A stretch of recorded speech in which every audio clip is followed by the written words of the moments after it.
All right, Suns Pelicans here, guys. This is going to be the fourth game to tip tonight on this four-game slate. So, Nick, who are you looking at in DFS on DraftKings?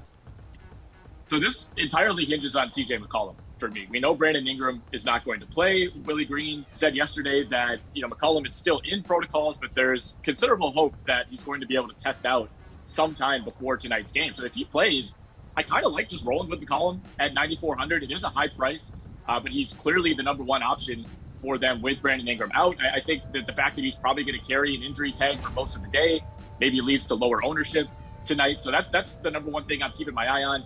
If McCollum doesn't play, I think we're going to see a lot of pivoting over to Jose Alvarado at 4,300. And I don't mind it, but you just have to be prepared that you're not going to be the only person doing that. He's coming off of 10 assists, 6 steals, and 16 points, although that was against the Houston Rockets on Sunday. So kind of a major caveat there. All right, Garion, bring us home here with your DK Sportsbook pick for Suns Pelicans.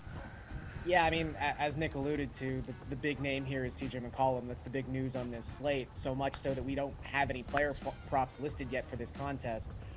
So I'm just going to look at the spread here, and I will back the Suns minus 5.5.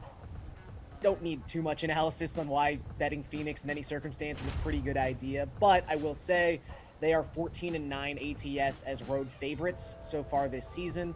And in the month of March, there's 9.7 net rating is the second best mark in the NBA. So even without Chris Paul, they've been operating as an elite team.